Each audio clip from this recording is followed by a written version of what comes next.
সালমান খান সম্প্রতি সময় খুবই হতাশার মধ্যে সময় পার করছে। কেননা এই তারকা মনে করেছিলেন তার সেকেন্দার চলচ্চিত্রটি দর্শকদের কাছ থেকে ব্যাপক ভালো সাড়া পাবে, তাই তো চলচ্চিত্রটি বক্স অফিসে টেনে টুনে চলচ্চিত্রের বাজেটের অর্থটি উঠাতে পারে। তাই তো বলা যেতেই পারে সালমান খানের সেকেন্দার চলচ্চিত্রটি ফলপ খেতে খেতে এবার বেঁচেই গেল।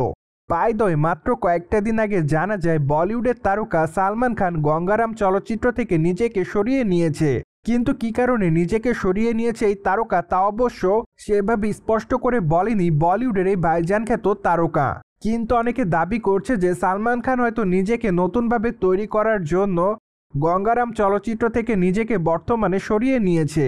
যাই হোক, এখন শুধুমাত্র অপেক্ষার পালা, কেননা দেখা যাক আগামী দিনে সালমান খান কেমন অবতারে ফিরছেন তার দর্শকদের মধ্যে।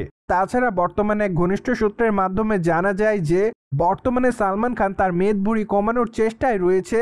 সেই সাথে বর্তমানে সালমান খান তার নিজের পুরাতন ট্রেনারকে আবারও কামব্যাক করিয়েছে, যাতে তার মাধ্যমে তিনি তার ফিটনেসটা আবারও ঠিক করতে পারেন।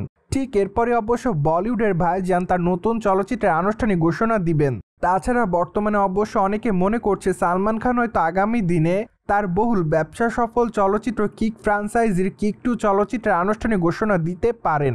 যাই হোক, এই বিষয়টি নিয়ে অবশ্য সালমান খান খুবই শীঘ্রই মতামত প্রদান করবেন এমনটাই জানা যায়। পাশাপাশি অবশ্য অনেকে মনে করছে যে সালমান খান হয়তো আগামী দিনে দাবাং ফ্রাঞ্চাইজির নতুন কোনো চলচ্চিত্র নিয়ে দর্শকদের মধ্যে হাজির হতে পারেন।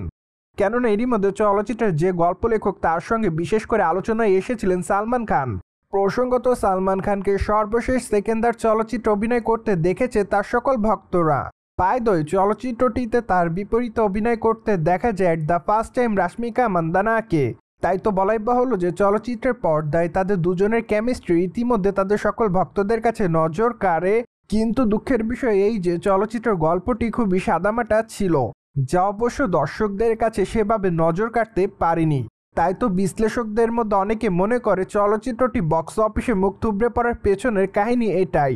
সো ভিউয়ার্স, জেনে তো নিলেন সম্প্রতি নতুন চলচ্চিত্রের জন্য সালমান খান নিজেকে নতুনভাবে তৈরি করছে। আর এই বিষয়টি নিয়ে আপনার কি মতামত তা অবশ্যই কমেন্ট বক্সে জানাতে কিন্তু ভুলবেন না। সেই সাথে চ্যানেলটিকে সাবস্ক্রাইব করে আমাদের সাথেই থাকুন আপকামিং আপডেট জানার জন্য।